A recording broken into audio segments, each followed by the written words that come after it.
नमस्कार, मैं हूं संजय शर्मा। आप देख रहे हैं 4 PM न्यूज नेटवर्क। संडे का दिन है, आपको बेसब्री से राजीव जी का इंतजार है। मैं ले चलता हूं राजीव जी के पास।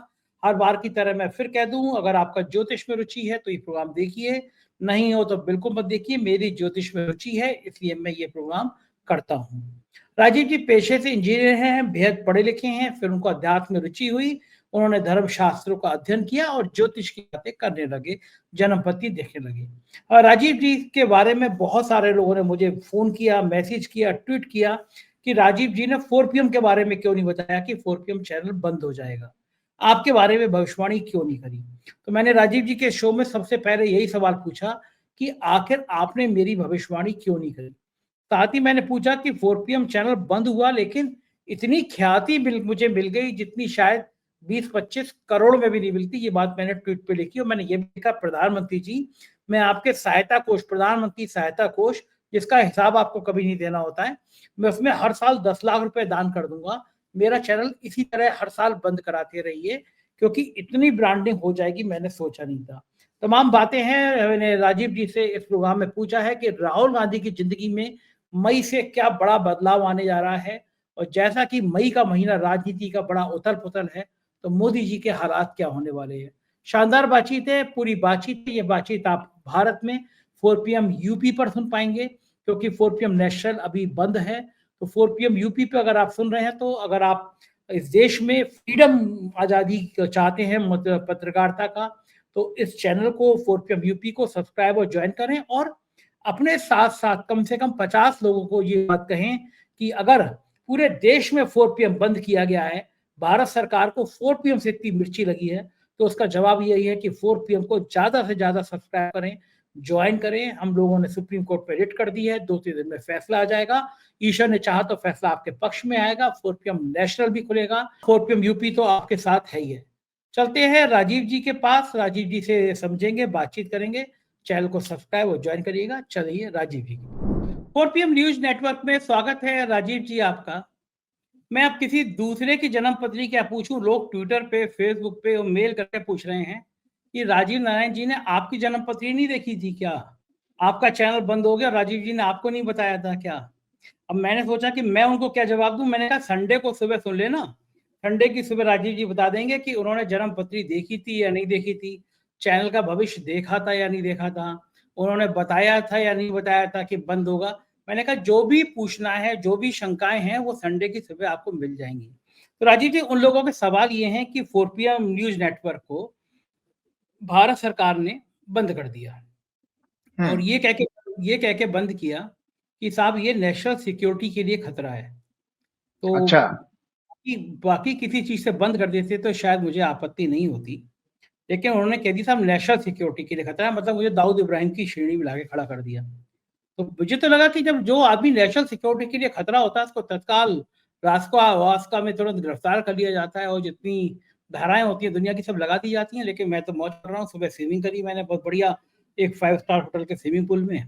और आपको बुरा लगेगा, लेकिन आप अन्यथा मत लीजिएगा, लेकिन 2 दिन पहले बढ़िया थी, मैंने मछली वछली भी खाई। तो मैं ड्रिंक्स करता हूँ, तो मैंने ड्रिंक्स भी लिए। आपको गुस्सा आएगा ये सुन के कि मैं ये सब काम करता हूँ, लेकिन करता हूँ तो मेरी आदत ये, लोग कहते हैं कि तुम ये सब काम फोटो वोटो मत डाला करो। और मैं अपना मानना है कि जो भी काम व्यक्ति करे, वो ऐसा कोई काम करे ही ना जिसको बताने में उसको शर्म आए। क्यों करूंगा? अगर मुझे बताने में शर्म आएगी तो मैं काम ही नहीं करूंगा। मैं ये कहता हूँ जो मैं कर्म करता हूँ वो मैं ये सोच के करता हूँ कि ये बात मैं समाज के सामने कह सकूं, इसी में कह रहा हूँ। तो मेरे को तो मुकदमा उकदमा लगा के जेल वेल जाने की जगह मैं तो मस्ती कर रहा हूँ, उतनी मस्ती कर रहा हूँ।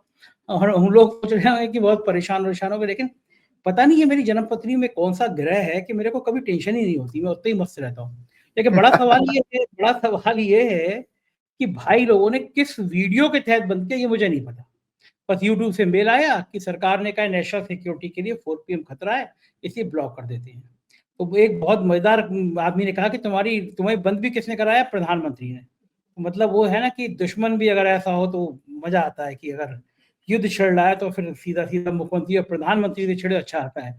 पिछले दिनों जितनी हम्म। कार्रवाई हो रही थी वो योगी आदित्यनाथ करा रहे थे, अब कार्रवाई प्रधानमंत्री के आदेश पे हो रही है। तो मुझे लिए तो ये थ्रिल वाली बात है, सौभाग्य वाली बात है कि मैं देश में इतना सौभाग्यशाली हूँ कि भारत सरकार को मुझसे खतरा लगने लगा है, 4 PM से खतरा लगने लगा है। मुझे लगता है राजीव जी, आपकी जो खरी खरी बातें हैं ना, वो पछती नहीं है, क्योंकि मैं कई भाजपा के मेरे मित्र हैं, वो भी मुझसे मिलते हैं और कहते हैं राजीव जी को रोको यार, राजीव जी बहुत बहुत तीखा तीखा खरा खरा बोल देते हैं। तो मैं हंसा, मैं राजीव जी से पूछूंगा तो राजीव जी कारण क्या है कि आपने क्यों नहीं बताया? भाई दर्शकों को बताइए, दर्शक पूछ रहे हैं कि आपने क्यों नहीं बताया कि 4 PM न्यूज नेटवर्क बंद हो जाएगा, सरकार बंद कर देगी।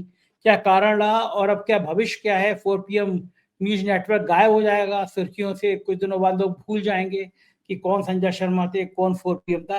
क्या पूरा सीन क्या देखते हैं आप? पहले यहीं से चर्चा शुरू करते हैं। हाँ, बहुत अच्छी बात। देखो, पहली बात आपको मैं बता दूं कि व्यक्तिगत लेवल पर हम, क्योंकि कभी किसी को जरूरत ऐसी होती नहीं होती है तो वो आदमी पूछता है, तो कभी हमारे को ऐसा हमने, जैसे आपने शुरुआत के टाइम में ही पूछा था, उससे पहले उसके बाद तो हमारी कोई ऐसी बात नहीं हुई कि हमने आपकी कोई डे टू डे बेसिस पे कोई कुंडली देखी हो तो बताया जा सके। लेकिन हमने आपके प्रोग्राम में पिछले 2-3 प्रोग्राम से लगातार एक, और हमेशा दर्शकों को ज्योतिष की सिखाने की मैं ट्रिक्स बताता हूँ। तो मैंने आपके प्रोग्राम में ही कहा था कि भाई अब इंसान के कोई भी कुंडली ले लीजिए, जैसे मैं भारत की कुंडली ले लेता हूं, ये भारत की कुंडली है। कोई भी कुंडली हो दर्शकों, तीसरा, छठवां, 10वां, 11वां, third house, 6th house, 11th house और 10th हाउस, ये ग्रोथ के हाउस होते हैं। किसी व्यक्ति की जीवन में कोई भी किस लेवल से भी हो, कैसा भी साधारण आदमी हो या पैसे वाला हो, सबको जीवन में जो राइज मिलेगा वो इसी तरह से मिलेगा। तो थर्ड हाउस होता है हमारा एफर्ट्स करने का, हाथ पैर चलाने का, आपके मानसिक मेंटल इंक्लिनेशन का भी होता है, पुरुषार्थ का होता है, करेज का होता है। तो शुरुआत वहां से होती है। और उसके बाद आता है छठवां घर, मतलब तीसरे घर से, और सीक्वेंस भी मैं दर्शकों को बता देता हूं। थर्ड हाउस है स्ट्रॉन्ग, 6th हाउस होता है छठवां घर, जिसको रोग ऋण शत्रु कहते हैं। जितने भी कोर्ट कचहरी के केस हैं, किसी की कुंडली में भी जागृत होंगे तो छठवें घर से संबंधित होंगे ही होंगे। और तीसरे से छठवां स्ट्रॉन्ग, 6 से स्ट्रॉन्ग होता है 10th, और 10th से स्ट्रॉन्ग होता है 11th हाउस, आपके राइज करने के लिए। तो आपने देखा पहला हाथ पैर चलाना, जैसे आप इस साधारण भाषा में समझा दूं दर्शकों को, कि किसी को अगर तैरना नहीं आता, उसको आप किसी नदी में, नहर में धक्का दे दीजिए तो वो हाथ पैर मारेगा डूबने से पहले। तो वो हाथ पैर मारना तीसरा घर है। उसके बाद वो हाथ पैर मारते मारते तैरना सीख गया, वो है छठवां घर, 6th हाउस, अगला हाउस ग्रोथ का है। और उसके बाद वो पूरा अच्छा तैराक बन गया तो 10वां और 11वां घर आ जाएगा, अच्छा स्विमर बन गया। तो आपके हॉरोस्कोप को जब मैं स्टडी कर रहा हूं तो मुझे एक इंटरेस्टिंग, आज मैं इसी पर बात शुरू कर देता हूं, फिर आगे की हम बात करेंगे।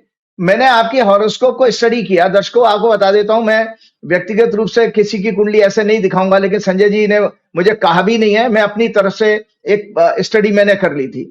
संजय जी का 5 जनवरी का जन्म है और मकर लगन की, दर्शकों आपको जानने की उत्सुकता भी होगी, इसलिए मैंने आज ये टॉपिक यहीं से शुरू कर दिया।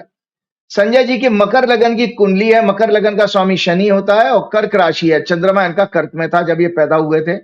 जन्म नक्षत्र इनका शनि का, बहुत अच्छे नक्षत्र में पैदा हुए हैं, पुष्य नक्षत्र में, जिसका स्वामी शनि है। और आपको जानकारी के लिए बता दूं, अभी भारत की कुंडली दिखाई थी, भारत का जन्म भी पुष्य नक्षत्र में हुआ। तो संजय जी की देशभक्ति पे तो कोई प्रश्न चिन्ह लगा ही नहीं सकता कि भारत, इंडिया की जो बर्थ की जन्म का नक्षत्र है वही संजय जी का जन्म का नक्षत्र है। और संजय जी की कुंडली वो है, वो जो चीन वाली कुंडली है, चीन की भी मकर लगन की कुंडली है। तो मंगल आपके 10वें घर में, तो मैं आपसे जानना चाहता हूं, मंगल 10वें घर में जबरदस्त ट्रेमेंडस करेज देता है। मतलब किसी व्यक्ति को, इसीलिए आप, मुझे बहुत सारी आपकी बैकग्राउंड जानकारी नहीं है, लेकिन क्या आपको हमेशा क्राइम रिलेटेड या और आपकी वर्किंग हमेशा एग्रेसिव रही है, और क्राइम रिलेटेड जो है न्यूज रिपोर्टिंग में आपको बहुत आनंद आता होगा, क्योंकि वो 10वें घर का मंगल यही सारी चीजें दिखा है ना। और हमेशा आपके ब्यूरोक्रेसी से संबंध भी बहुत अच्छे रहेंगे, क्योंकि वो 10वें घर के संबंध की वजह से। सो 10वें घर में मंगल जो है, एक तो उच्च दिग्बली हो जाता है, मतलब उच्च का ना भी हो तो उसको एक डायरेक्शनल पावर, उसको और ज्यादा स्ट्रेंथ एनर्जी मिल जाती है। 9वें घर में इनके बृहस्पति और केतु हैं, और 12वें भाव में सूर्य है, और दूसरे घर में शुक्र है। शुक्र की इनकी महादशा चल रही है संजय जी की। और मीन राशि जो तीसरा घर होता है, उसमें शनि, लग्नेश, राहु के साथ में बैठे हैं, और अभी भी शनि और राहु हैं इकट्ठे। तो जैसे ही शनि राहु 29 मार्च को इकट्ठे हुए संजय जी, तीसरा घर आपके सहयोगियों का भी होता है, और चूंकि आपका लग्नेश उसमें राहु के साथ फंस गया, तो किसी तरह की इसमें कॉन्स्पिरेसी का एंगल तो दिखाई दे रहा है। मतलब आपके जीवन में कोई कॉन्स्पिरेसी आ सकती है, उसका योग तो 29 मार्च से बन गया था। घटना तो अभी घटी है, 30 अप्रैल को हुआ, कब हुआ आपका? 29 अप्रैल को, ठीक है जी। तो ये 29 मार्च, ठीक है, 1 महीने बाद शनि और राहु की युति हुई है और ये आपकी कॉन्स्पिरेसी का एंगल आ गया। और इंटरेस्टिंग बात, शुक्र की आपकी दशा चल रही है और 2007 से चल रही है और 2027 तक चलेगी। इसीलिए जब मैंने आपके साथ पहला प्रोग्राम किया था, जब आपने मुझसे पूछा, मैंने संजय जी 2027 तक तो जम के राइज करने का, पैसा कमाने का योग है। तो ईश्वर की कृपा से हम देख ही रहे हैं कि भगवान ने आपको वो उतना आशीर्वाद दिया भी है। तो शुक्र की महादशा धन भाव से संबंध बना रही है, इसलिए। और शुक्र इस कुंडली का, आप दर्शकों आपकी जानकारी के बताओ, 5वें घर का लॉर्ड होता है। 5वां घर होता है हमारा 5वां 10वां घर का, तो बड़ा बेनिफिट प्लेनेट है, योग कारक प्लेनेट है मकर लगन की कुंडली के लिए। तो इसलिए संजय जी के जीवन का बेहतरीन टाइम चल रहा है, तो कोई निराश होने की जरूरत नहीं है आगे भी। अब संजय जी, इसमें आपकी शुक्र में बुध की दशा शुरू हो गई। तो जो कुंडली मकर लगन की कुंडली होती है, मकर लगन की कुंडली में बुध जो है 6वें घर का स्वामी भी है, 3rd हाउस का स्वामी है, 6th हाउस का स्वामी है, और 9वें घर का स्वामी भी है, 9th लॉर्ड भी है। 9th लॉर्ड होता है जुडिशरी का।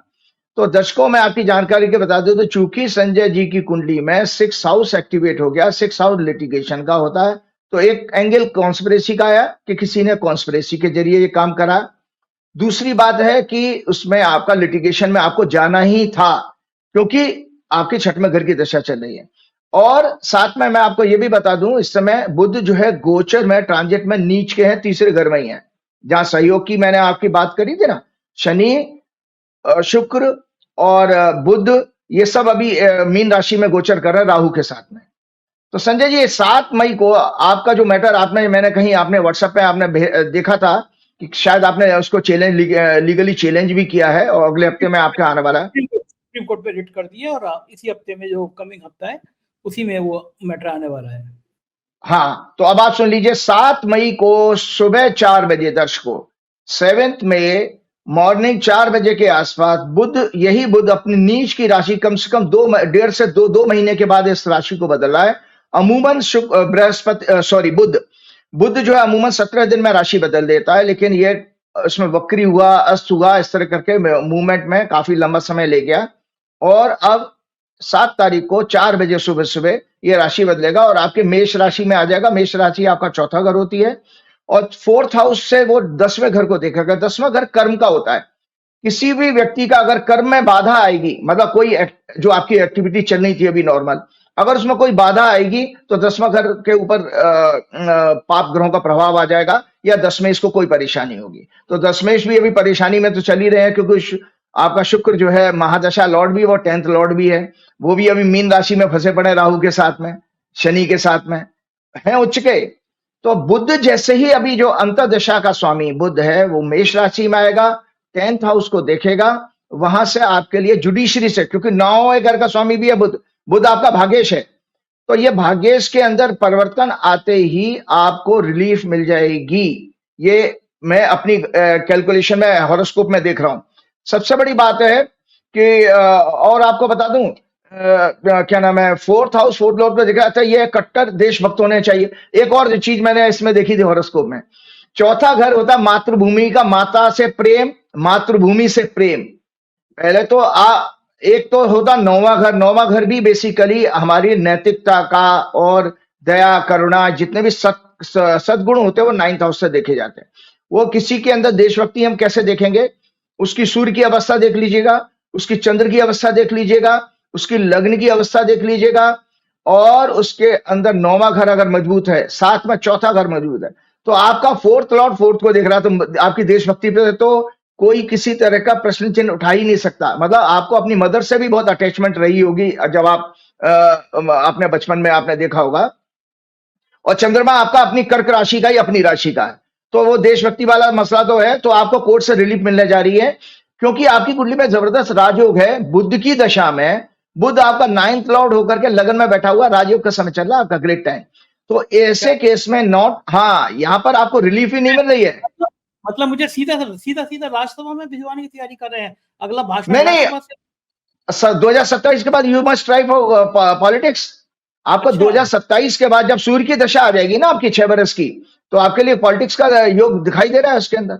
ओ, क्या बात है। तुम अब ये मत बताइएगा कि कौन सी पार्टी से ज्वाइन करूंगा फिर मैं। नहीं, पार्टी वार्टी नहीं होती। तो आपको मैं बता रहा था कि भाई नाइन्थ लॉर्ड आपके लगन में बैठा हुआ तो राजयोग दिखा रहा है, और यही बुद्ध की दशा भी चल रही है, तो कतई नहीं। और साथ में 9वां घर इंटरनेशनल फेम का भी होता है।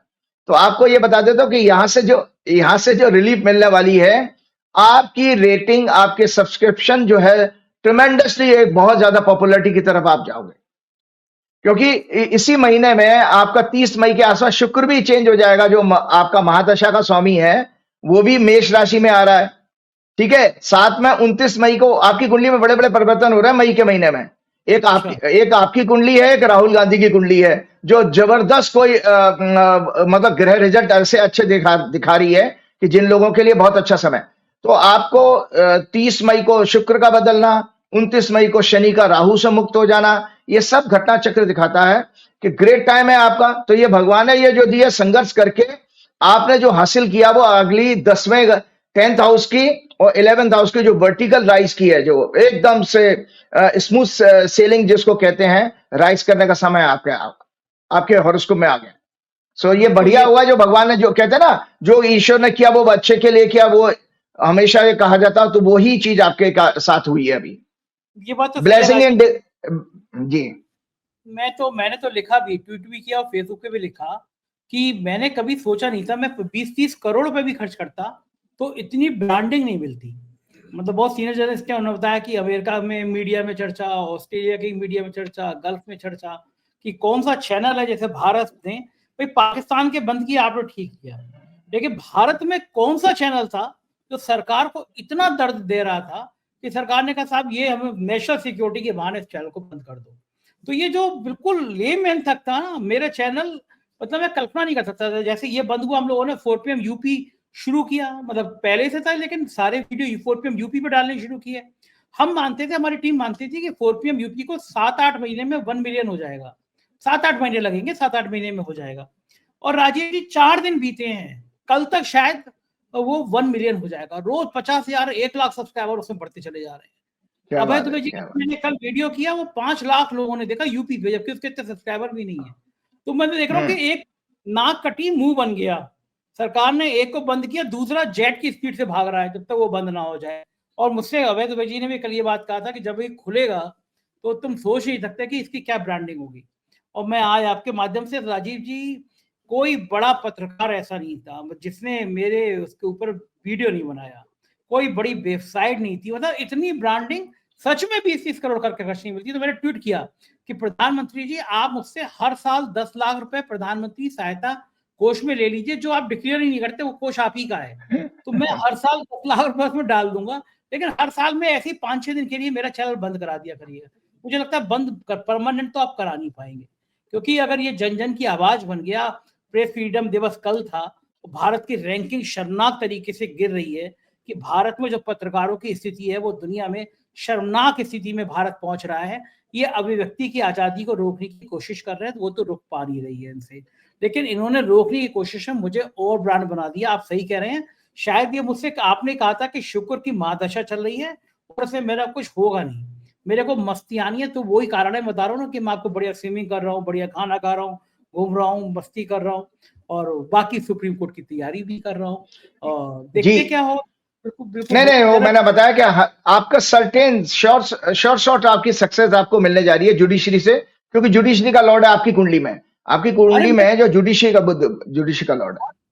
अरे मैं प्रशांत भूषण जी से मिला, कपिल सिब्बल जी से मिला, सब इतने मैं सोच नहीं सकता था कि देश के इतने बड़े वकील 4PM को मुझे इतना पसंद करते हैं। तो शुक्रिया, लेकिन आज हमने बहुत सारा समय अपने ऊपर ही ले लिया। बात और दूसरा बात है कि इसके साथ हम आपको भी और मैं भी अपनी तरफ से उनको बहुत बहुत धन्यवाद देना चाहूंगा। उनके भविष्य के लिए शुभकामनाएं देता हूं कि वो और ज्यादा तरक्की करें। इतने बड़े बड़े पत्रकारों, रवीश जी ने, अजीत अंजुम ने, अविशार ने, और आपके पुण्य प्रसन्न वाजपेयी जैसे, हम जब मुझे जो टीवी में थोड़ा बहुत इंटरेस्ट, अब तो मैं टीवी देखता नहीं कई सालों से, लेकिन जब मैं टीवी देखता था तो इन लोगों के प्रोग्राम देख करके तो मुझे अच्छा लगता था, सुनता था कि मैं नॉलेज मेरी बढ़ती थी। तो इन लोगों ने भी जो आपको समर्थन दिया, ईश्वर कृपा से ये लोग भी दिन दुगनी रात चौगनी तरक्की करें और खूब सारा और बहुत अच्छा इसमें इवन अशोक वानखेड़े जी ने भी तो एक अच्छा ये संदेश किया कि आप लोगों के साथ में जो एक यूनिटी आई है ये देश के लिए और गोदी मीडिया के मुंह पे एक करारा तमाचा है कि आप देखो कि सत्य को और सबसे अच्छी बात है ये एक बहुत देश की जनता के लिए बहुत शुभ संकेत है कि सत्य के साथ रहने वाले जो आपके सोशल मीडिया के सारे जर्नलिस्ट एक हैं ये एक आपके वाले एपिसोड से सिद्ध हो गया। हाँ ये क्या मुझसे कहा नेता ने कि तुम्हें छेड़ कर तो सरकार ने नुकसान कर लिया क्योंकि सारे लोग एक प्लेटफॉर्म पे आ गए। सरकार को सपने में भी उम्मीद होती कि तुम्हारे संग में इतना बड़ा जन समर्थन है देश का तो ये तुम पे हाथ कभी नहीं डालते। मैं कहा चलो ये भी मर्जी है। लेकिन आपने एक बात और कही कि मई के महीने से 2 लोगों के सितारे अच्छे हो रहे हैं, मेरे और राहुल गांधी के। तो मेरे बारे में तो आपने बता दिया, लेकिन देश राहुल गांधी का भी भविष्य जानना चाहता है। राहुल गांधी ने पिछले कुछ सालों में एक जबरदस्त राजनीति में उछाल हासिल किया, इसमें कोई दो राय नहीं है। और राजनीति के एक माहिर खिलाड़ी के रूप में उभरे हैं। और राजीव जी मैं फिर अपने वो आ गया 1-2 मिनट के लिए। पॉलिटिकल लोगों ने इतना ज्यादा साथ दिया, अखिलेश यादव ने आज तक इतना कभी लंबा ट्वीट नहीं लिखा। पहले दिन 4 PM पे फिर चैनल्स पे इतने लंबे लंबे ट्वीट किए। संजय राउत जी ने तो बिल्कुल रिकॉर्ड तोड़ दिया लाइव प्रेस कॉन्फ्रेंस में। उन्होंने लाइव में कह दिया कि भाई 4 PM जो है ना तुम्हारी 12 बजा देगा। अरविंद केजरीवाल ने, आम आदमी पार्टी ने, कांग्रेस के बड़े बड़े नेताओं ने, महुआ मोइत्रा जी ने, मतलब मैं कुछ बड़े बड़े नेताओं का नाम भी भूल रहा हूँ, लेकिन सबने इतना, तेजस्वी यादव ने, इतना सब लोगों ने साथ दिया। अभिभूत हूं कि मुझे उम्मीद नहीं थी कि पूरे देश के पॉलिटिकल लोग भी इस तरह आ जाएंगे। तो अब आपने कहा मई में राहुल गांधी की भी दिन अच्छे हो रहे हैं, तो क्या लगता है अब आपको राहुल गांधी की जन्मतिथि थोड़ा डिस्कस करिए कि राहुल गांधी के दिन कैसे अच्छे होने वाले हैं, क्या क्या होने वाला है।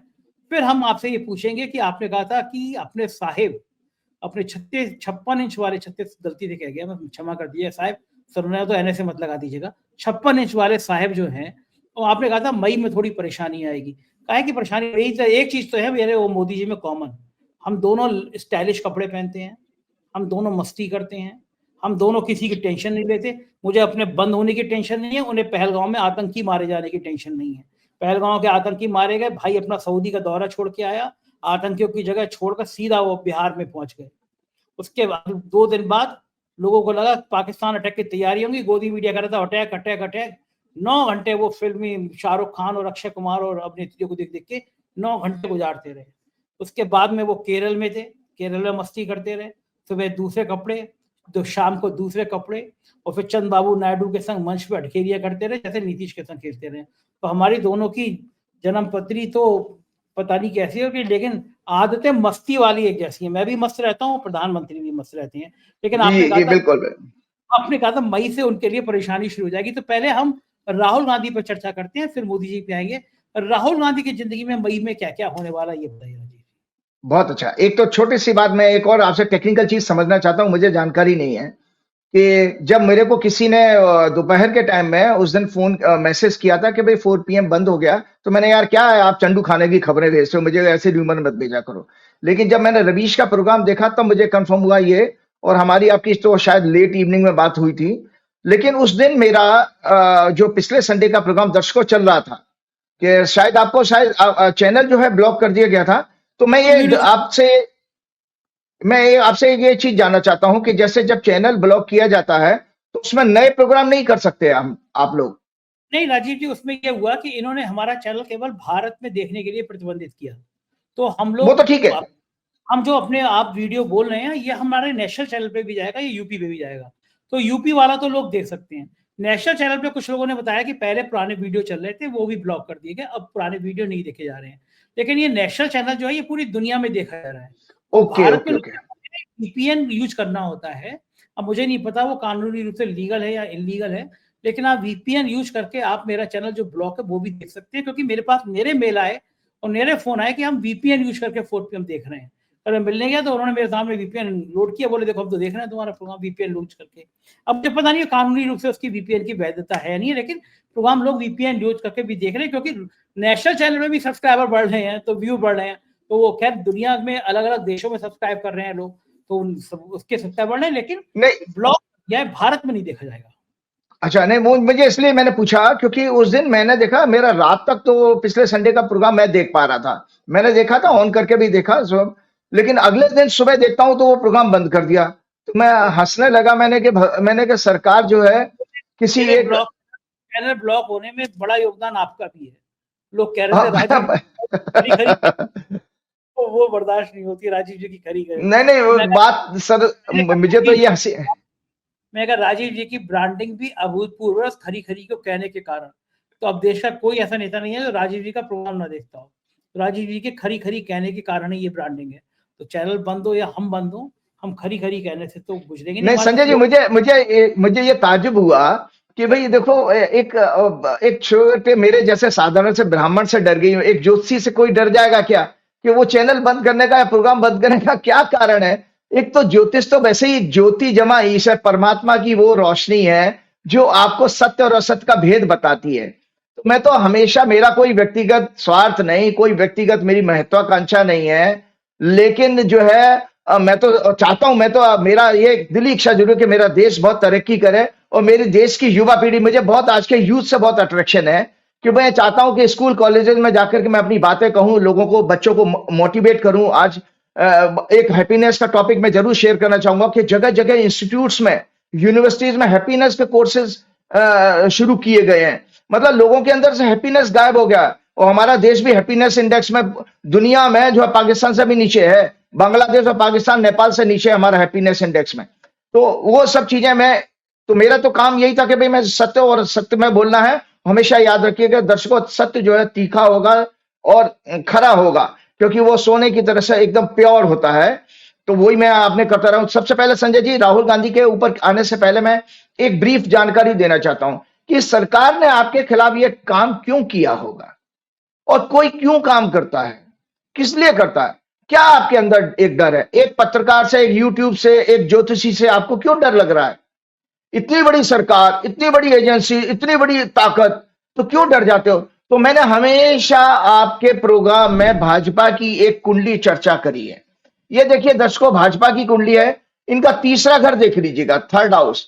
और थर्ड हाउस इनका होता है कम्युनिकेशन का, प्रोपेगेंडा का, प्रचार का और सहयोगियों का। साथ में इसमें इनका चंद्रमा नीच का, जिसका भी चंद्रमा नीच का होगा दर्शकों, उसको, उसके अंदर एक अजीब तरह का डर जरूर होता है, डर अवश्य जरूर होगा।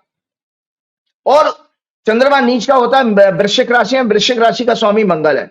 और अगर उसको मंगल देख ले तो एक चीज और इसमें ऐड हो जाती है कि वो हिंसा करके या बदले की भावना जरूर लेगा। मतलब उसको हर्ट करने का, सामने वाले से जिससे वो डर रहा है उसके ऊपर कोई एक्शन लेकर के, किसी भी तरह का एक्शन हो, चाहे वो फिजिकल हो या आपका कोई पॉलिसी रिलेटेड हो, वो एक्शन लेकर के आपको परेशान जरूर करेगा, विंडिक्टिव होगा जिसको अंग्रेजी में कहते हैं। इसीलिए आप देखिए कि भाजपा की जो 2014 से सरकार है, विपक्षी दलों के लिए, बुद्धिजीवियों के लिए, जो स्टूडेंट्स के लिए जो जो आवाजें उठाता है उनके खिलाफ वो कोई ना कोई कार्रवाई करते हैं। और उनकी एक टोली बनी हुई है, एक सर्टेन एक पूरा गैंग है जो अलग अलग जगह पे स्टेट में फर्जी एफआईआर करा देता है, एफआईआर करा के फिर लोगों को परेशान करने के लिए फिजिकल। तो ये इनकी कुंडली में इस योग है बीमारी का। तो मैंने आपको कहा चूंकि इनकी कुंडली में मंगल जो कि छठवें घर में झगड़े बीमारी आदि का स्वामी है, वो क्या नाम है, राहु के साथ में वक्री है और राहु के साथ में वक्री शनि के साथ में वक्री गुरु के साथ में बैठा हुआ है और राहु केतु की क्लोज डिग्री के कारण, इसीलिए इनके अंदर एक बहुत इस कुंडली में एक विषय योग बताता हूं दर्शकों। ज्योतिष में विषय योग होता है संजय जी, शनि और राहु से विषय योग आता है। और अगर उसको मंगल देख ले, मैंने आपके प्रोग्राम में कभी बहुत पहले बताया था कि सांप से काटने से मृत्यु कैसे होती है, तो उसमें 3 ग्रह इन्वॉल्व होते हैं, मंगल इन्वॉल्व होगा, शनि इन्वॉल्व होगा और राहु इन्वॉल्व होगा। तो पहले के टाइम में सांप तो आपको जंगलात होते तो बहुत फ्रीक्वेंटली मिल जाते थे। अब तो आप तो कंक्रीट के जंगल में रह रहे हो, आप मतलब फ्लैट्स में रह रहे हो, कोठियों में रह रहे हो, सांप है ही नहीं। तो आज की डेट में ये माना गया कि आप अगर कोई इंजेक्शन लगाना या किसी मेडिसिन के जरिए अगर किसी को इन्फेक्शन, वो पॉइजन फैल जाता है, मर जाता है, तो वो सांप काटने के बराबर है। तो सांप भी आपका क्या, स्नेक भी आपको क्या करता है स्नेक बाइट में, कि स्नेक आपका फन से जहर इंजेक्ट करता है आपके ब्लड में, और मंगल ब्लड का सिग्निफिकेटर है। तो इनकी कुंडली में वो योग है जिसके कारण उन्होंने किया। तो जल्दी से मैं बीमारी बता दूं, तो मैंने पहले भी बीमारी आपके प्रोग्राम में ये एक्सप्लेन की थी। पैरानोइया बीमारी होती है, जो फोबिया जिसको कहते हैं सरल भाषा में, it is a mental disorder characterize by excessive distrust, मतलब ऐसे लोगों शक्की होते हैं, किसी को भी विश्वास नहीं करते। वो आप हालत इस सरकार का देख ही रहे हो। Fear that others are to harm, उनको ये गलतफहमी हो जाती है कि दूसरे लोग हमें हार्म करेंगे। जैसे 4 PM उनको हार्म कर सकता है, एक ज्योतिषी साधारण सा उनको हार्म कर सकता है, और डिसीव यू, या आपको चीट कर लेंगे। सो ऑफन विदाउट एविडेंस, कोई बिना किसी सबूत के ये इनके मन में भ्रम पैदा हो जाता है। ये इट कैन मैनिफेस्ट स्किजोफ्रेनिया और anxiety disorder symptoms include hyper vigilance. ऐसे लोग फिर जरूरत से ज्यादा चौकन्ने हो जाते हैं, तो पता नहीं उनको 4 PM के वो लेंस लगा के, एक्स्ट्रा लेंस लगा के 4 PM के प्रोग्राम को देखते होंगे। वो इसीलिए क्योंकि स्किजोफ्रेनिया बीमारी का भी सिम्टम पैदा हो गया, और इंटरप्रिटेट कर लेता है। ये एक तरह से न्यूरल डिसऑर्डर है, जो ब्रेन का डिसऑर्डर माना जाता है, जो कि आपको दूसरों के ऊपर विश्वास करने में ट्रस्ट नहीं, मतलब आपका दूसरों के प्रति ट्रस्ट को जो है डैमेज करता है। इसीलिए आपने देखा हुआ ना, सबसे पहले जितने सीनियर लीडर थे, मेरा तो बहुत सीनियर लीडर से मिलना भी हुआ, तो सबसे पहले उनको बल्कि साइडलाइन कर दिया, उनको मार्गदर्शन मंडल में भेज दिया गया था। फिर इसके बाद आपके जितने कद्दावर नेता थे बीजेपी में, ये मैं दर्शकों को पैरानोइया बीमारी आज समझा रहा हूं, पैरानोइया बीमारी, कि इसी बीमारी के चलते जितने सीनियर लीडर थे, शिवराज सिंह चौहान से लेकर के वसुंधरा राजे, नितिन गडकरी, राजनाथ सिंह, और कुछ तो बड़े इंपॉर्टेंट लीडर अनटाइमली डेथ हो गई, जैसे अरुण जेटली, अनंत कुमार, मनोहर पर्रिकर, आपके गोपीनाथ मुंडे और सुशील मोदी, इनकी डेथ हो गई। तो कोई आपके जो बड़े, कोई आपके पास है ही नहीं, तो ये एक डर है आपके अंदर। और आपने जिस तरह के चीफ मिनिस्टर रखे हैं, मध्य प्रदेश का चीफ मिनिस्टर देख लो, कोई जानता ही नहीं था, या राजस्थान का चीफ मिनिस्टर, तो ये आपके अंदर ये सिद्ध करता है पैरानोइया बीमारी। तो इसी मानसिक बीमारी के कारण ये आपके चैनल पर एक्शन हुआ है कि वो पाकिस्तान तो छोड़ो, कि पाकिस्तान के लोगों को तो दंडित करना ही चाहिए, लेकिन पाकिस्तान से समझ में एक चीज और आती है, मेरे समझ में नहीं आती, कि आपका गोदी मीडिया जो रोज इस तरह से दिखा रहा है कि लग रहा बाहर अभी वो वार की सारी स्कीम प्लानिंग मोदी जी इन्हीं लोगों से पूछ कर करते होंगे शायद, कि वो आर्मी कौन से क्या स्ट्रेटेजी बना रही है, वो उन्हीं के पास है। पाकिस्तान 5 घंटे में खत्म हो जाएगा, पाकिस्तान के 4 टुकड़े हो जाएंगे, पाकिस्तान बूंद बूंद के लिए तरसेगा। मतलब ये सारा चैनल और पाकिस्तान के जर्नलिस्टों को, वहां के एक्सपर्ट्स को बुला के हमारे देश के लोगों को गाली दिलवा रहे हैं ये लोग। ये इनके ऊपर कोई राष्ट्र देशद्रोह का मुकदमा और कोई FIR नहीं कर रहा है, मतलब सरेआम देशद्रोह का काम अगर कोई कर रहा है, हमारी मिलिट्री की सीक्रेट प्लानिंग को ये लीक कर सकते। कितने डेंजरस हैं ये चैनल, हमारी मतलब हमारे दुश्मन देश को ये पूरी तरह से जानकारी दे रहे हैं, उनके लोगों को बुला के दे रहे हैं और साथ में प्रोग्राम करके ये बता रहे हैं। तो ऐसे लोगों ऊपर तो कोई कार्रवाई नहीं हो रही है, पता नहीं मोदी जी का क्या उनके साथ संबंध है। एक बीमारी और मैं बताता हूं, मेगलोमीनिया, अक्सर मैंने बताया, उसमें इंसान अपने आप को बहुत बड़ा रूप में देखने लगता है, जिसको कहते हैं ना, वो क्या नाम है उसको, क्या वर्ड था, जो नॉन बायोलॉजिकल भाई, वो तो ईश्वर के समान देखने लगता है। इसीलिए आपने देखा कि पहलगाम में 26 लोग मर गए, और वो बेचारा जो टूरिस्ट था, जो हेल्पर था, उसको मिला के 27-28 लोग मरे हैं। लेकिन हमारे नेताजी को कोई फर्क नहीं पड़ता, वो बिहार में चुनाव रैली भी कर आए हैं, और वो आप जैसे बता रहे हैं फिल्मी स्टार्स के साथ में उनकी गैदरिंग भी हुई, केरल में भी हंस रहे हैं, वो हंस रहे हैं, उनको नहीं पता नहीं लगता। मैं आपको दर्शकों एक जानकारी बता देता हूं, पितृदोष होता है एक ज्योतिष में, कुंडली में पितृदोष संजय जी होता है, 5वां घर संतान का होता है, 5वां घर बुद्धि का होता है, 5वां घर विद्या का भी होता है, एजुकेशन लेने का।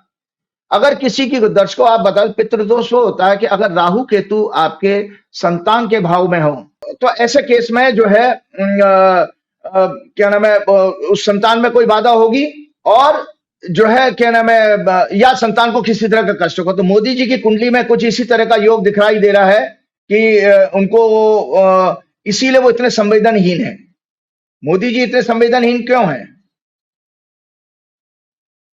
हाँ, परवार नहीं है, फिर ये कारण है कि वो, तो उन्हें आपने देखा इतने संवेदनहीन नहीं है कि आप मणिपुर में, इतना सारा मणिपुर 2 बरस से ज्यादा होगा जल रहा है, और वहां नहीं गए, और किसी दुख दर्द का, किसी का आज तक हमने 11 साल में बता दिया, किसी गरीब मेले कुचेले घर में वो घुसे हों और वहां गले लगा करके आए। तो ये ऐसा संवेदनहीन इंसान क्यों होता है? ये इनके डेफिनेटली इनकी कुंडली में कोई पितृदोष रहा होगा।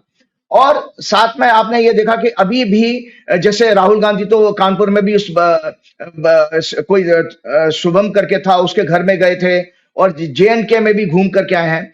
तो इस परिवार में मैंने एक विशेष रूप से, वो नेता अच्छा नेता नहीं माना जाता जिसकी संवेदना अपनी देश की जनता के साथ ना हो। आगे मैं इस विषय पे जरूर आऊंगा।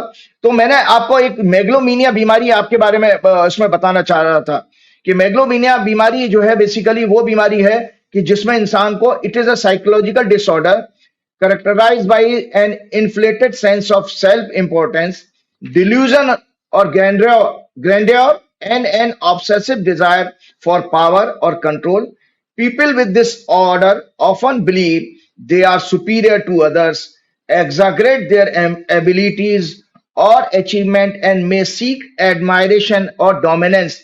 Is historically been associated with narcissist personality disorder, और जितने भी जो आपके तानाशाह हुए हैं, डिक्टेटर हुए, उनके अंदर भी ये बीमारी होती है। तो ये बीमारी इसलिए आई है। और आपके साथ में मैंने एक और चीज, आपने जैसे बताई थी मीडिया वाली बात, आपको बताया मैंने आप ही के प्रोग्राम में एक शेयर किया था। सुप्रीम कोर्ट का जजमेंट है आपके वाले मैटर के केस में भी एक सुप्रीम कोर्ट का जजमेंट, बहुत अच्छा जजमेंट आया था, जो 29 मार्च 2025 का टाइम्स ऑफ इंडिया का एडिटोरियल कोट करता हूं। SP speaks clearly and eloquently for free speech. उसने पुलिस वालों को ये एक आदेश दिया था कि तुम लोग अभी तक अंग्रेजों वाली मानसिकता नहीं बदल पाए। एससी का ऑब्जर्वेशन था। Cops and all constitutional courts including high courts note 5 points. Supreme court ने जो बोले थे, standard of free speech can not be decided by those who always perceive criticism as a threat to their power or position। अब आप इसमें आपके programme का या किसी के प्रोग्राम का कोई कंटेंट, इनको क्रिटिसिज्म, इनको अगर नहीं जो है पसंद आ रही थी, तो वो जो है आप उनकी फ्रीडम ऑफ स्पीच को नहीं रोक सकते। सुप्रीम कोर्ट ये कह रहा है, चाहे इस सरकार ने जो आपके ऊपर एक्शन लिया। साथ में, if you find some speech objectionable, your response should be counter speech, not suppression of police action. साफ साफ सुप्रीम कोर्ट कह रहा है। जैसे आपके प्रोग्राम के साथ साथ, आपके चैनल के साथ साथ नेहा ठाकुर और कोई एक लखनऊ यूनिवर्सिटी की प्रोफेसर के साथ में FIR हुई थी, तो वो साफ साफ सुप्रीम कोर्ट कह रहा है। तो वो कैसे आपके पुलिस महकमे में और लोअर लेवल की जुडिशरी इन चीजों को भूल जाती है कि सुप्रीम कोर्ट की क्लियर कट गाइडलाइंस है इसके बारे में, फ्री स्पीच के बारे में, फ्रीडम ऑफ स्पीच के बारे में। Restriction can not overshadow freedom guaranteed under article 19(1)। 19(1) में आपकी फ्रीडम दी है, गारंटी है आर्टिकल में। ऑल जजेस must protect fundamental rights, uphold the constitution without being influenced by their own views. Art, comedy, satire are way of expression and make life more meaningful. Freedom of speech cannot be crushed or filmy ground पे ये खत्म नहीं की जा सकती। तो ये सारे जजमेंट हैं, तो जिसकी वजह से आप निश्चिंत रहिए, आपको तो बहुत फायदा होने वाला है। आता हूं राहुल गांधी की कुंडली पर। बिल्कुल ठीक है, आपने ठीक कहा था। आपने सही कहा कि क्योंकि संजय सिंह जो हैं आम आदमी पार्टी वाले, उन्होंने कहा कि हमला करना था पाकिस्तान पे, हमला कर दिया 4PM पे, भूल गए हैं। जी राहुल गांधी बताइए। वो किसी ने, संजय जी, किसी ने मैं ये बहुत अच्छा वो एक कार्टून टाइप का कुछ भेजा था, और उसमें ये कहा था कि उसमें लिखा था कि 2 फौजी पाकिस्तान बॉर्डर पे खड़े हैं, इंडिया साइड से और पाकिस्तान साइड से। तो वो कहते हैं कि भाई आपके यहाँ क्या चल रहा है। वो एक फौजी, हमारी तरफ का फौजी पूछा, आपके यहाँ क्या चल, पाकिस्तान के फौजी ने बोला आपके क्या चल रहा है। तो हमारे यहाँ का फौजी बोलता है जनगणना हो रही है हमारे यहाँ, जातीय जनगणना। ठीक है। तो मैंने आपके प्रोग्राम में यह कहा था कि राहुल गांधी का हॉरोस्कोप डिस्कस करते हुए कि मई 2025 से राहुल गांधी के पॉलिटिकल कैरियर का एक्सीलेंट टाइम शुरू हो रहा है। उनके राजयोग का समय है, इसलिए मजबूरी में बिहार चुनाव के डर के कारण सरकार को राहुल गांधी के पिछले 4 वर्षों से जो वो विषय उठा रहे थे, कास्ट सेंसस का, जातीय जनगणना का, उसको उन्होंने मानना पड़ा। और राहुल गांधी ने किस दबंगियाई के साथ लोकसभा में कहा था कि आपको ये करना पड़ेगा, और अगर आप नहीं करोगे तो हम सत्ता में आकर के इसको करेंगे, करना पड़ेगा। तो इसमें कई वीडियोस भी सोशल मीडिया पे उनके अवेलेबल है। बीजेपी, गोदी मीडिया और उनका IT सेल इनको चाह करके भी झूठा साबित नहीं कर पाएगा, क्योंकि अवेलेबल है आपके सोशल मीडिया पे। और आपको पता है, इंडिया अलायंस के लिए भी मैंने आपको कहा था, जब बहुत सारे लोग कह रहे राइट ऑफ हो गया, वक्त बिल के बाद में बैक टू बैक एक ऐसी सक्सेस मिली है जहां इंडिया अलायंस का फिर से ग्राफ देश के सामने ऊंचा हो गया। तो मैं राहुल गांधी की कुंडली को मैं आपको बता रहा हूं, क्यों मैंने कहा था कि भाई आपके लिए और राहुल गांधी की कुंडली में ये समय मई का महीना का बहुत अच्छा है। ये राहुल गांधी की कुंडली है।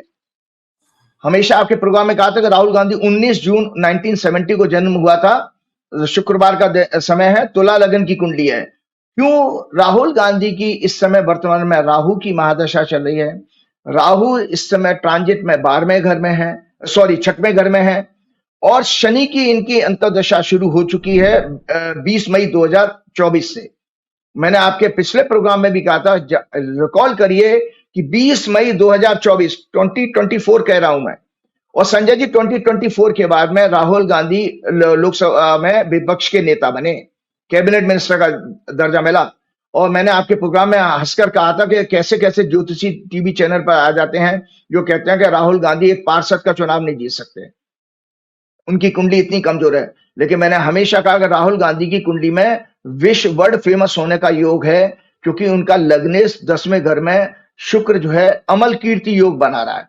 तो राहुल गांधी की जब शनि की दशा शुरू हुई 20 मई 2024 से, तो आप देखिए कि आपके साथ अगर हुआ लिटिगेशन, तो राहुल गांधी के साथ कितने केसेस हो रहे हैं। अभी भी मैं अखबार में पढ़ रहा था कि वो नेशनल हेराल्ड केस में फिर से उनको कोई नोटिस वगैरह इशू कर दिया गया। कितनी उनके खिलाफ अलग अलग देश के राज्यों में उनके खिलाफ क्या नाम है FIR की जा रही है, कितने उनके पास झूठे केस डाले जा रहे हैं। वो क्यों हो रहा है? क्योंकि उनकी महादशा जो है कनेक्ट कर रही है 6वें घर से। जब जब किसी की कुंडली में 6 हाउस एक्टिवेट होगा, या तो उसको बीमारी हारी आएगी, कर्जे बढ़ने, थोड़ा लॉस हो सकता है पैसे का, और आपका लिटिगेशन जरूर आएगा। तो राहुल गांधी की अभी महादशा और अंतर्दशा दोनों की दोनों इसमें आपके 6वें घर में आ गई हैं, क्योंकि शनि भी मीन राशि में ही है इस समय जो उनकी अंतर्दशा चली है। 29 मई को क्यों कहा था राहुल गांधी के लिए राजयोग का समय? 29 मई को महादशा का स्वामी, उनका जन्म का राहु दर्शकों जो मैंने कुंडली दिखाई है उसमें 5वें घर में ही है। और 5वां घर जो है बेसिकली पूर्व पुण्य भाग होता है, पिछले जन्म का पुण्य। और हमने जब बहुत बड़ी एक मिनिस्टर्स, प्राइम मिनिस्टर्स और प्रेसिडेंट के ऊपर एक एस्ट्रोलॉजिकल रिसर्च जब की थी, तो उसमें यह पाया था कि 5वां घर एक्टिवेट होता है जब कोई इंसान को इस तरह के पद प्राप्त होते हैं। तो राहुल गांधी के लिए जबरदस्त राजयोग का समय शुरू हो गया है, क्योंकि उनकी महादशा का स्वामी 29 मई को 5वें घर में आ जाएगा जन्म के राहु पर। और 6वें घर का शनि जो होगा वो एकदम क्लियर हो जाएगा राहु से, बहुत अच्छा है। इसीलिए, और जातीय जनगणना की बात बता दूं, जातीय जनगणना का जो कास्ट सेंसस है, कास्ट वगैरह जितनी भी है जाति शब्द या पब्लिक से संबंधित जितने भी सामाजिक विषय हैं शनि से आते हैं। और शनि का मैंने आपको बताया भी था कि कांग्रेस की कुंडली भी मैंने दिखाई थी, ये कांग्रेस की कुंडली है दर्शकों। और कांग्रेस की कुंडली में जो है शनि की महादशा शुरू हो चुकी है, और शनि की महादशा, शनि उनके 5वें घर में बैठा है। ये देखिए कांग्रेस की कुंडली है, तो उनकी कुंडली में भी ये शनि की महादशा शुरू हो गई है। तो ये जातीय और ये जितनी कास्ट सेंसस इन्होंने कराई है, इसका सीधा सीधा फायदा राहुल गांधी को और राहुल गांधी की पार्टी को मिलने जा रहा है। और एक राहुल गांधी एक बड़े फोर्स के रूप में सामने, देश के सामने निकल के आएंगे। मैंने आपको कहा भी था, देखिए आप लोगों को शायद ये पता होगा कि जब ये इन लोगों ने हमारे सत्ता दल के लोगों ने किस तरह से इस जो अभी अनाउंसमेंट जो हुआ है इसके खिलाफ क्या क्या नहीं बोला था। गडकरी जी बोल गए कि जात की बात करने वालों को लात मारूंगा। पता नहीं है मोदी जी के लिए अब क्या कहेंगे, कि वो कहते हैं जाति की बात करने वाले के लात मारूंगा। तो वो क्या, मोदी जी ने चूंकि जातीय जनगणना का मामला छेड़ दिया है, तो क्या उनके लिए भी लागू होता है? स्वयं मोदी जी ने अर्बन, उन्होंने कहा था जो करेगा जात की बात उसको मारूंगा कसकर लात। हाँ, तो अब आप सोचिए मोदी जी ने बात कर दी है, तो फिर अब आप सोचिए वो क्या उसका मतलब निकाला जाए। और स्वयं मोदी जी ने अर्बन नक्सल कहा था, और बटेंगे तो कटेंगे कहा था योगी जी ने। तो ये तो बातें सारी की सारी मोदी जी पे लागू हो रही हैं। अनुराग ठाकुर ने क्या कह दिया था संसद में, कि जो जाति की बात, जाति गणना की बात कर रहे हैं उनको अपनी खुद की जाति नहीं पता। तो क्या अनुराग ठाकुर मोदी जी से भी यही पूछेंगे? क्यों? क्योंकि ये सारे बयान जो उन्होंने दिए हैं वो तो सीधे सीधे मोदी जी पे लागू होते हैं, तो अपने नेता का वो अपमान कर रहे हैं। इसी तरह दिनेश शर्मा, राजस्थान का चीफ मिनिस्टर, और आपका मध्य प्रदेश का चीफ मिनिस्टर, उन्होंने भी कहा था कि ये अंग्रेजों की तरह देश को बांटने वाले हैं, हिंदुत्व को कमजोर करने वाले हैं। तो ये सारी की सारी चीजें इनको बैकफायर करेगी। क्यों? संघ भी तो नहीं चाहता था कि जाति जनगणना हो, RSS भी तो नहीं चाहता था। देखिए ऐसा है, मैं आपको बता देता हूँ, मैंने आपको वो पहले ही बताया था क्या नाम है इसके प्रोग्राम में कि जब भाजपा की वर्चुअल की चर्चा करते हुए मैंने आपसे कहा था 7 अप्रैल को जब शुरू हुई थी, मैंने कहा था कि ये जो है पार्टी जो है इसकी सारी पॉलिसी बैकफायर करेंगी। तो दशकों में आने वाली भविष्यवाणी आपको बता देता हूं कि ये जातीय जनगणना का मुद्दा भी बीजेपी को बैकफायर करेगा, उसी तरह से कि जिस तरह से इन्होंने अपनी छवि एक मैचो मैन की बनाई थी कि मैं घर में घुस के मारूंगा, मैं उनको पृथ्वी के आखिरी छोर से खत्म कर दूंगा। आज तक अभी तक कोई एक्शन नहीं हुआ, जहां तक हम अभी जब ये प्रोग्राम कर रहे हैं तब तक तो कोई एक्शन हुआ नहीं है। और चलते चलते मैं आपको बता देता हूं, एक मैंने छोटी सी कैलकुलेशन की है, ये कुंडली है दर्शकों, ये कुंडली है जब इन्होंने कास्ट सेंसस अनाउंस की थी हमारे मिनिस्टर साहब ने 30 अप्रैल को लगभग शाम को 4:15 पे कन्या लगन की कुंडली बनी है। और उनका उस समय कन्या लगन का स्वामी बुध होता है। बुध जो है नीच का था 7वें भाव में, शनि राहु बुध शुक्र 7वें भाव में थे, चंद्रमा और बृहस्पति 9वें घर में थे, सूर्य 8वें घर में था। चंद्रमा को पीड़ित हो रहा था शनि के साथ में। जब भी कोई काम किया जाए, हमेशा पहले के टाइम में जोशी ये देखते थे सूर्य चंद्र पीड़ित नहीं होना चाहिए। तो चंद्रमा हमारे मन का कारक है, प्रसन्नता का कारक और प्रजा का कारक भी है। तो मैं दर्शकों आपको जल्दी से बता दूं कि मोदी जी ने जब अपने अचानक भाषण के विपरीत जाते हुए इसकी घोषणा 30 अप्रैल 2025 को लगभग 4:15 पे अनाउंस की, तो मरता क्या ना करता, इनकी इन सभी मंदबुद्धि नेताओं को अपने अपने स्टेटमेंट के विपरीत अब उसका समर्थन जबरदस्ती करना पड़ रहा है। मोदी जी ने एक झटके में इन सभी की पॉलिटिकल विजडम को और भविष्य को जीरो कर दिया। सरकार ने जब इस पॉलिसी का अनाउंसमेंट किया तब ब्रह्मांड में कन्या लगन उदय हो रहा था। लग्नेश बुध नीच के 7वें भाव में, लग्न चंद्र विवेक ज्ञान के कारक बृहस्पति सभी पाप ग्रहों के प्रभाव में थे। अतः यह योजना लोगों को भ्रमित करने के लिए और मेलाफाइड इंटेंशन के साथ लाई गई है। शनि की दृष्टि के कारण इसमें डिले और राहु बुध के कारण आंकड़ों में हेराफेरी का संकेत मिलता है। राहुल गांधी ने अपनी प्रेस कॉन्फ्रेंस में यह कहा था कि सरकार समय बताए, और कुछ लोगों ने आशंका, अखिलेश यादव ने यह कहा था कि हमें गड़बड़ी, ये चुनाव में वोटर की लिस्ट की तरह गड़बड़ी तो नहीं करेंगे। तो मैं ग्रहों के आधार पर बता रहा हूं, क्योंकि शनि की दृष्टि है इसमें और राहु का रोल होने के कारण, राहु का मतलब छल कपट मैनिपुलेशन और शनि के मतलब डिले। यह योजना आपके महिला आरक्षण बिल की तरह से, जैसे उन्होंने कहा 2030 से लागू होगी, इसी तरह से यह योजना एक केवल छोटे पीरियड के लिए इलेक्शन के अपने मंसूबे को पूरे करने के लिए की गई है, अन्यथा इसका कोई नतीजा नहीं निकलेगा। साथ में एक जानकारी के लिए बता देता हूं कि इन्होंने बहुत बड़ा झूठ बोला था कि मैं जो उसमें आपके धर्मेंद्र प्रधान जी ने, तो एक मेरे पास किसी ने, मैंने कहीं एक रिपोर्ट पढ़ी थी। देखिए सेंसस का मेन ऑब्जेक्टिव क्या होता है हमारा जनगणना का, इसके आधार पर सरकार अपनी पॉलिसीज बना सकती है। जब हमको करेक्ट फिगर बन जाएंगे तो कौन कितना डिप्राइव्ड है, कितना वंचित है, उसके हिसाब से पॉलिसी बन जाएंगी। इससे देश का सामाजिक सच सामने आ जाएगा। जाति का उन्मूलन तब होगा जब हम जाति व्यवस्था के सच को एक्सेप्ट कर लेंगे। 2011 में एक सत्य बताता हूं, उसके बाद आपके प्रोग्राम को मैं समाप्त करने की तरफ जाऊंगा। 2011 में यूपीए गवर्नमेंट ने कास्ट सेंसस कराया था। उस समय मोदी सरकार ने माना था कि ये आंकड़े करीब करीब 99% सही हैं। अरुण जेटली की प्रेस कॉन्फ्रेंस मैंने खुद सुनी है। उन्होंने अनाउंस किया था कि नीति आयोग के अध्यक्ष द्वारा इस डेटा को कंपाइल करके सार्वजनिक किया जाएगा। इसलिए 11 वर्षों से मोदी सरकार इस पर कुंडली मारकर बैठी हुई है। तो अब आप बताइए, ये क्या आरोप लगा रहे थे कि कांग्रेस ने इसको लागू नहीं किया था। कांग्रेस ने जब इसकी फाइनल उसकी काउंटिंग हुई थी 2012 तक, 13 में वो कंपाइलेशन चल रहा, तब तक सरकार बदल गई। उसके बाद और अरुण जेटली की प्रेस कॉन्फ्रेंस, अरुण जेटली ने माना था कि 99% काम सही है और हमारे नीति आयोग के अध्यक्ष इसको अनाउंस करेंगे, लेकिन नहीं हुआ। तो आप सोचिए कि आप, एक और चीज मैं बता देता हूं, आपके बागेश्वर बाबा, मैं तो चाहता हूं संजय जी कि बागेश्वर बाबा हैं, हमारे मीडिया के चैनल वाले हैं, सारे गोदी मीडिया के लोग, इन सब लोगों को बॉर्डर पे भेज दिया, तरह तरह की तांत्रिक पूजाएं करें। बागेश्वर बाबा आर्मी के, पाकिस्तान आर्मी के चीफ की कोई पर्ची वर्ची निकाल करके बता दें कुछ वहां पर, उनको बॉर्डर पे जाके इनको भेजना चाहिए। दरअसल इन लोगों को, ये सब ताली थाली बजाने वाले लोग, दरअसल पहले के टाइम में राजा महाराजा ना अपने मनोरंजन के लिए चारण रखते थे, चारण को भांड कहते थे। वो जब राजा बोर हो जाता था अपने एडमिनिस्ट्रेटिव काम से, तो उनको मनोरंजन के लिए कोई ताली थाली बजाने वाले चाहिए। तो एग्जैक्टली यही सारे लोग हैं कि जितने आपके ना रामभद्राचार्य जी का भी कोई आपने सुना होगा बयान के मोदी जी ने जातीय जनगणना लागू कर दिया, वो बोल के दिखाएं मोदी जी के खिलाफ। तो सबसे बड़ी सवाल है ये। तो मैंने आपको बताना और एक और हिस्टोरिकल फैक्ट्स बता देता हूं। 1978 में बिहार में कर्पूरी ठाकुर की सरकार ने जब 26% पिछड़ों का रिजर्वेशन को दिया था, तब जनसंघ ने समर्थन वापस लेकर उसकी सरकार गिरा दी थी। उस समय जनसंघ सरकार में समर्थन में थी।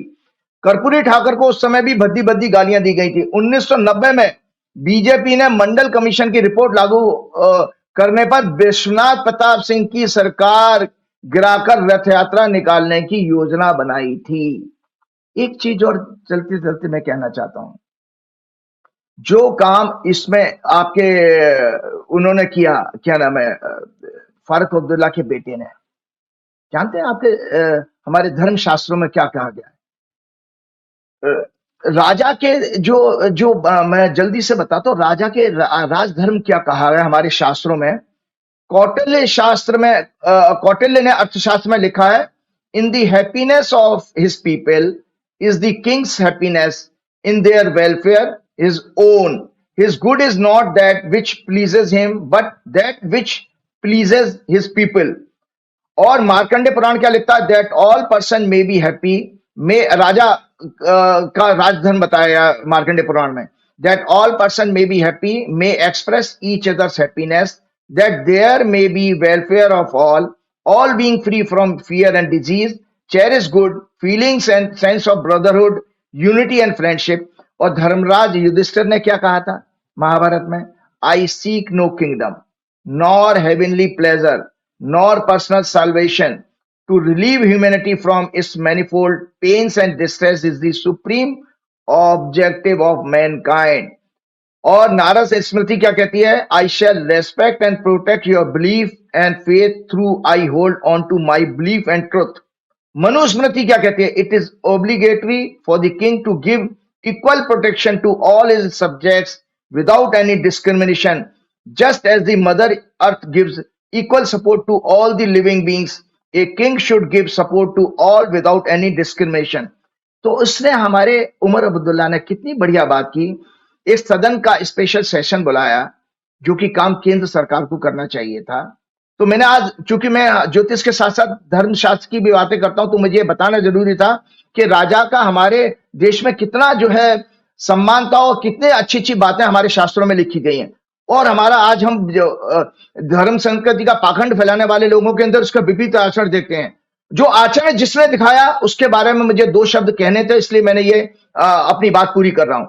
वो आचरण आज जो उमर अब्दुल्ला ने दिखाया, पूरी दुनिया में आज के समय पूरी दुनिया के लीडरशिप के लिए एक मिसाल के रूप में साबित होगा। उन्होंने क्या कहा, वो ये कहते हैं, इन राजधर्म का पालन अगर इस समय किसी ने किया है तो JNK के CM ने, उमर अब्दुल्ला ने, जिन्होंने असेंबली का स्पेशल सेशन बुलाकर मृतकों के प्रति संवेदना व्यक्त की, उनकी आत्माओं की शांति के लिए प्रार्थना की और उन सभी से पूरे देश में क्षमा मांगते हुए दुख प्रकट किया और भावुक होकर के क्या कहा कि आप सभी हमारे मेहमान थे, मैं आपकी सुरक्षा नहीं कर पाया, इसका मुझे बेहद दुख है। जबकि पूरा देश जानता है कि JNK में LG का एडमिनिस्ट्रेशन है, जो पूरी तरह से अमित शाह मोदी जी के अंडर में काम करता है। यहां तक कि JNK की local police, military and other paramilitary forces, लोगों को, टेररिस्ट को सुरक्षा देने का, इंटेलिजेंस का सब पावर्स इन्हीं केंद्र सरकार के पास है। इसलिए सही मायने में कल्प्रिट तो केंद्र सरकार की अमित शाह है।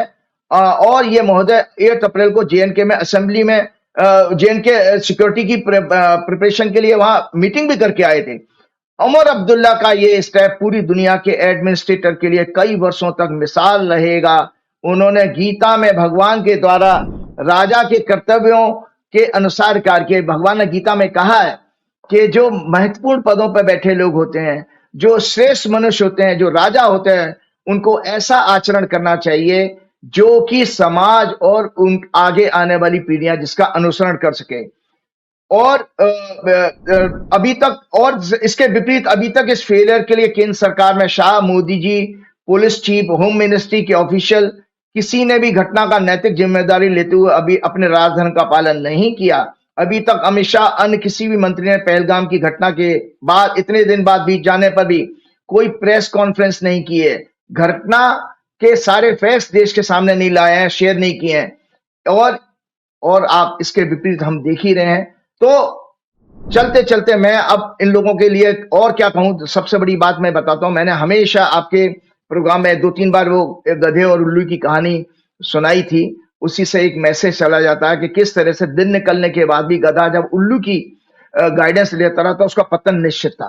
इसी तरह से आप सामान्य जीवन में देखते हैं ना कि भेड़ चल रही होती है, अगर वो भेड़ चलाने वाला एक छड़ी से यूं लगा देता है ना तो सारी भेड़ें एक उस छड़ी के डायरेक्शन में चले जाते हैं। वो जाति जनगणना का झुंझुना लॉलीपॉप दे दिया है तो गोदी मीडिया से लेकर के भक्त लोग खुश रहेंगे।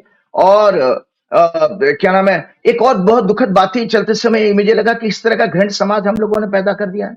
हमने आपके प्रोग्राम में एक बताया था कि समाज हमारा करेक्टर कैसे बनता है, एनवायरमेंट से बनते हैं आपके वर्ड्स, और वर्ड्स से आपके जब लगातार वो वर्ड्स आप रिपीटेडली यूज करते हो तो बन जाते हैं वही एक्शन, और वो रिपीटेड एक्शन बन जाता है आपका करेक्टर, और वो हैबिट बन जाता है, वही लंबे समय तक हैबिट आपकी बन जाती है करेक्टर, और वही इसी करेक्टर को अगर कई सारे लोग रिपीट करें तो वो बन जाती है संजय जी आपका कल्चर। तो जो देश में कल्चर आई है कि जिस लड़की को, जो यंग लड़की जो नेवी के कमांडर लेफ्टिनेंट की वाइफ जो थी, जिसकी फोटो लेकर के इन लोगों ने संजय जी जो है उसमें क्या नाम है धर्म पूछ करके मारा नाम की वीडियो चलाई थी, उसको संजय जी आप लोगों ने भी शायद कई प्रोग्राम किया, मेरा मन दुखी था तो मैं उसको जरूर शेयर करूंगा कि उसके बारे में जरा सा उसने अपनी एक को 2-3 दिन पहले कोई अपने उसके बच्चे का शायद उसके हस्बैंड का बर्थडे था क्या था, तो मीडिया ने जब पूछा तो उसने सिर्फ इतना सा बात कही थी कि इस देश में अमन शांति चाहिए, मुझे कोई हिंदू मुसलमान झगड़ा नहीं चाहिए, कश्मीरी लोग बहुत अच्छे हैं, इतनी बात कही ही थी। उसके ऊपर गोदी मीडिया के लोगों ने, सॉरी इनके ट्रोल आर्मी ने और कितने गंदे लोग हमारे समाज में पैदा हुए, उन्होंने जो बात कही है, तो ये सोचिए कि कैसा समाज आप हमारे मोदी जी बना के जा रहे हैं। एक और बात बता देता हूं, मोदी जी ने अभी आप इन लोगों को, इन बेवकूफों को पता नहीं, पढ़ते पढ़ाते नहीं ना, मोदी जी ने कुंचल्ला लगा दिया जाति गणना में। अगले प्रोग्राम में मैं करूंगा कि एक उन्होंने कहा है कि पसमानदा मुस्लिम्स का भी इसमें ओबीसी में इंक्लूड करना चाहिए। तो अब हिंदू ओबीसी क्या करेंगे जब पसमानदा मुस्लिम भी इसमें जोड़ दिए जाएंगे? मोदी जी ने एक सगुफा छोड़ दिया है। पसमानदा आगे प्रोग्राम वैसे भी आरक्षण मिलता है। हाँ, तो मैं उसमें आगे बताऊंगा कि ये अगले प्रोग्राम में बताऊंगा। तो चलते चलते श्री गुरु चरण सरोज रज निज मन मुकुर सुधार, वर्णव रघुवर विमल जसु जो दायक फलचार, बुद्धिहीन तनु जान के सुमरो पवन कुमार, बल बुद्धि विद्या देव मोह हरऊ कलेश विकार। अगले प्रोग्राम में शनि की 7:30 में डिस्कस करूंगा अमित शाह जी की। ठीक है, धन्यवाद। जय श्री राम, जय हनुमान। ये थे राजीव नारायण जी, और मुझको यकीन है ये बातचीत तो आपको हर बार की तरह पसंद आई होगी। फिर एक बार अपील, साथ आपका जरूरी है, साथ दीजिएगा। Thank you.